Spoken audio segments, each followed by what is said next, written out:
Hai guys, welcome back to my YouTube channel Donna Christina Siregar. Selamat datang kembali di program BBD Belajar Bersama Donna. Oke guys, di video kali ini kita akan belajar tentang sejarah manajemen.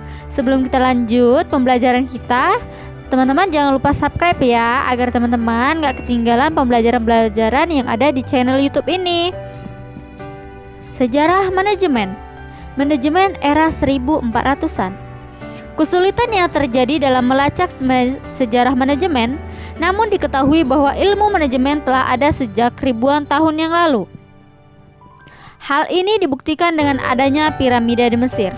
Piramida tersebut dibangun oleh lebih dari 100.000 orang selama 20 tahun.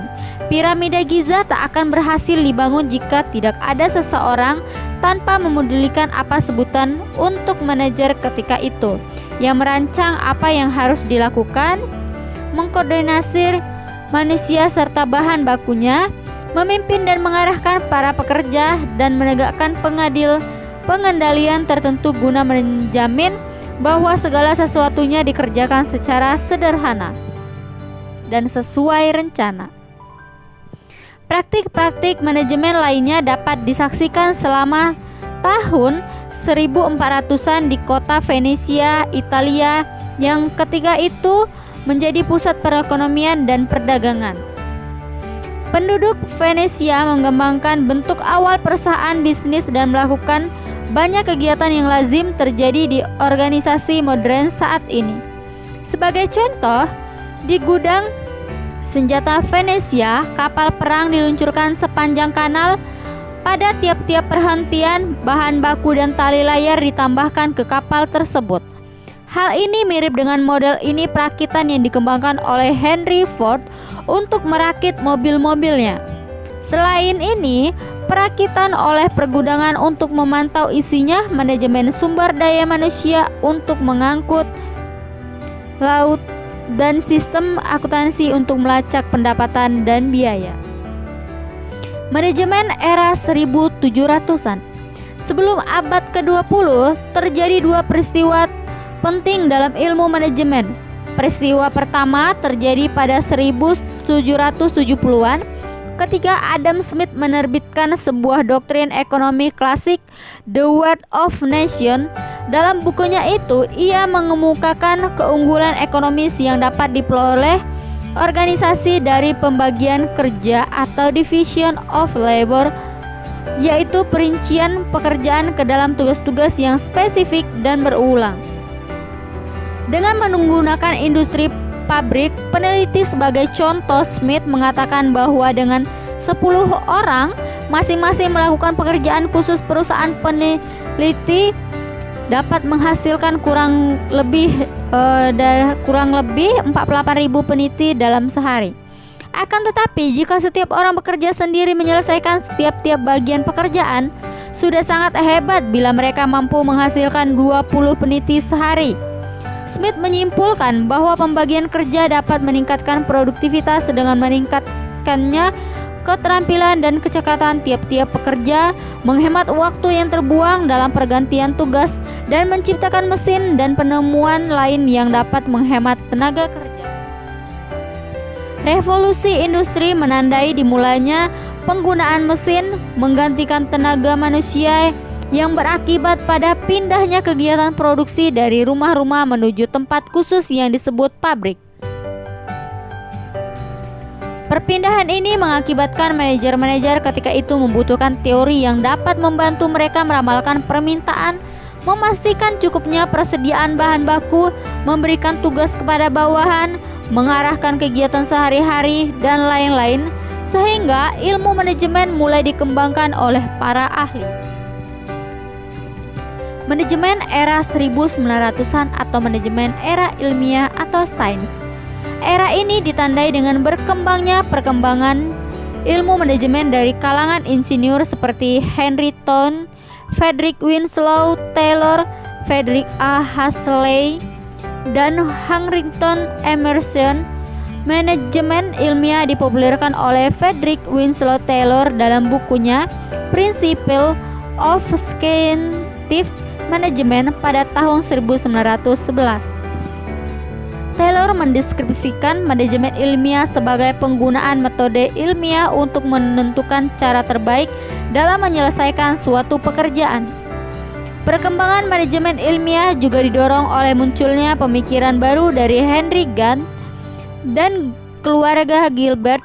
Henry Gantt yang pernah bekerja bersama Taylor di Mid-Leaf Steel Company menggagas ide bahwa seharusnya seorang mandor mampu memberi pendidikan kepada karyawan untuk bersifat rajin dan kooperatif. Ia juga mendesain sebuah grafik untuk membantu manajemen yang disebut sebagai Gantt chart yang digunakan untuk merancang dan mengontrol pekerjaan.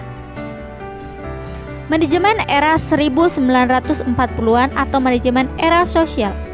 Disebut juga era sosial ditandai dengan lahirnya mazhab perilaku atau behavior school dalam pemikiran manajemen di akhir era manajemen sains.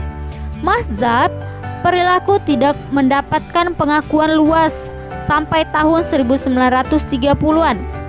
Katalis utama dari kelahiran mazhab perilaku adalah serangkaian studi penelitian yang dikenal sebagai eksperimen Hawthorne.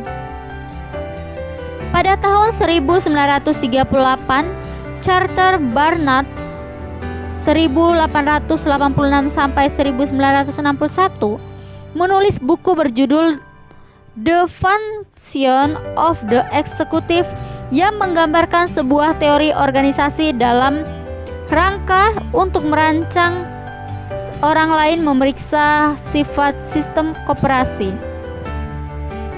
Melihat perbedaan antara motif pribadi dan organisasi, Barnard menjelaskan dikotomi efektif-efisien.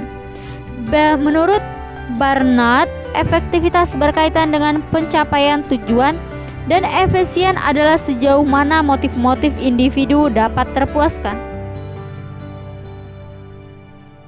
Dia memandang organisasi formal sebagai sistem terpadu yang menjadikan kerjasama, tujuan bersama, dan komunikasi sebagai elemen universal. Sementara itu, pada organisasi informal, komunikasi kekelompokan dan pemeliharaan perasaan harga diri lebih diutamakan. Barnard juga mengembangkan teori penerimaan otoritas yang didasarkan pada gagasan bahwa atasan hanya memiliki kewenangan jika bawahan menerima otoritasnya. Perkembangan selanjutnya terjadi pada tahun 1940-an ketika Patrick Blackett melahirkan ilmu riset operasi yang merupakan kombinasi dari teori statistika dengan teori mikroekonomi. Riset operasi sering dikenal dengan manajemen sains, mencoba pendekatan sains untuk menyelesaikan masalah dalam manajemen, khususnya di bidang logistik operasi. Pada tahun 1946, Peter F. Drucker, sering disebut sebagai Bapak Ilmu Manajemen, menerbitkan salah satu buku paling awal tentang manajemen terapan konsep korporasi. Buku ini muncul atas ide Albert Sloan yang menugaskan penelitian tentang organisasi. Manajemen era modern. Era modern ditandai dengan hadirnya konsep manajemen kualitas total atau Total Quality Management atau disingkat dengan TQM pada abad ke-20 yang diperkenalkan oleh beberapa guru manajemen. Yang paling terkenal diantaranya yaitu W.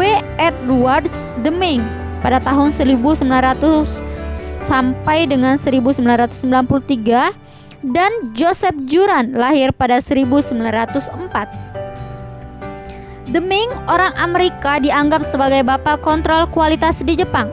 Deming berpendapat bahwa kebanyakan permasalahan dalam kualitas bukan berasal dari kesalahan pekerja, melainkan sistemnya. Ia menekankan pentingnya meningkatkan kualitas dengan mengajukan teori 5 langkah reaksi berantai. Ia berpendapat bila kualitas dapat ditingkatkan, yang pertama, biaya akan berkurang karena berkurangnya biaya perbaikan. sedikitnya kesalahan, minimnya penundaan, dan pemanfaatan yang lebih baik atas waktu dan material. Yang kedua, produktivitas meningkat. Ketiga, pangsa pasar meningkat karena peningkatan kualitas dan penurunan harga. Keempat, profitabilitas perusahaan meningkat sehingga dapat bertahan dalam bisnis. Kelima, jumlah pekerjaan meningkat. Kontribusi kedua datang dari Joseph Juran. Ia menyatakan bahwa 80% cacat disebabkan karena faktor-faktor yang sebenarnya dapat dikontrol oleh manajemen. Dari teorinya, ia mengembangkan trilogi manajemen yang memasukkan perencanaan, kontrol, dan peningkatan kualitas.